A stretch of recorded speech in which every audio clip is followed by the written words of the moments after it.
স্বাধীনতা ৫৪ বছর পেরিয়ে গেলেও মুক্তিযোদ্ধার তালিকা নিয়ে অমীমাংসিত বিতর্ক যেন শেষ হওয়ার নয়। এবার অন্তর্বর্তী সরকারের বিদায় বেলায় ২৬০ জনকে নতুন করে মুক্তিযোদ্ধার স্বীকৃতি দেয়া নিয়ে দেশ জুড়ে নতুন আলোচনা সৃষ্টি হয়েছে। ডক্টর ইউনূসের নেতৃত্বাধীন অন্তর্বর্তী সরকারের আমলে জাতীয় মুক্তিযোদ্ধা কাউন্সিলের ৯১তম থেকে ১০২তম সভা পর্যন্ত মোট ১১টি বৈঠক অনুষ্ঠিত হয়। এইসব বৈঠকের সিদ্ধান্ত অনুযায়ী ইউনূস সরকারের মেয়াদের একেবারে শেষ দিকে এসে অত্যন্ত তড়িঘড়ি করে গেজেট প্রকাশের কাজ সম্পন্ন করা হয়েছে। জীবন অবাক না করলে কে করবে? ২৮% মিল্ক ফ্যাটের অবাক করার সাথে ফ্রেশ মিল্ক পাউডার। জীবন অবাক করুক প্রতিদিন। যা অনেকেই অস্বাভাবিক এবং উদ্দেশ্যমূলক কর্মকাণ্ড হিসেবে দেখছেন। গেল জানুয়ারি মাসে ১৯১ জনের নামে নতুন গেজেট প্রকাশ করেছে ইউনূস সরকার। এছাড়া নতুন করে মুক্তিযুদ্ধের সহযোগী নামে একটি ক্যাটাগরি তৈরি করে ৩১ জনকে স্বীকৃতি দেওয়া হয়েছে এবং আগে মুক্তিযোদ্ধা হিসেবে তালিকায় থাকা ১২৭ জনকে এই সহযোগী তালিকায় নামিয়ে আনা হয়েছে।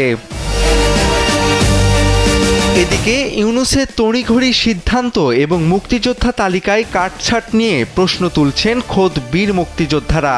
মুক্তিযোদ্ধা দলের সাবেক সভাপতি ইশতিয়াক আজিজ উলফাত বলেছেন, অন্তর্বর্তীকালীন সরকারের শেষ সময় তড়িঘড়ি করে যেটা করেছে সেটার একটি খারাপ উদ্দেশ্য আছে বলে মনে হচ্ছে।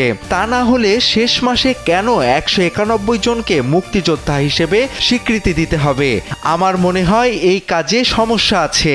অন্তর্বর্তীকালীন সরকারকে কেউ বলেনি এই সময়ের মধ্যে সরকারকে এতজন মুক্তিযোদ্ধার স্বীকৃতি দিয়ে যেতে হবে।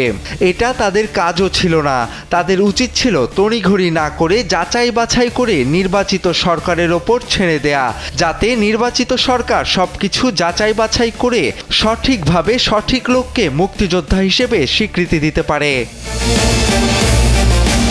অন্যদিকে জাতীয় মুক্তিযোদ্ধা কাউন্সিল কর্তৃপক্ষ জানিয়েছেন, ৫ আগস্টের পট পরিবর্তনের পর বহু মানুষ মুক্তিযোদ্ধার স্বীকৃতি পেতে তদবির শুরু করেছিলেন। তবে তারা কাগজপত্র যাচাই বাছাই করেই সুপারিশ করেছেন। এছাড়া ভারতীয় তালিকা থেকে ৩৯৬ জন ভুয়া মুক্তিযোদ্ধার নাম বাতিল করা হয়েছে। সব মিলিয়ে ক্ষমতার শেষ লগ্নে এসে ইউনূস সরকারের এই গেজেট মিশন দেশের রাজনৈতিক ও সামাজিক অঙ্গনে এক মিশ্র প্রতিক্রিয়ার জন্ম দিয়েছে। তোফায়েল আহমেদ, কালবেলা।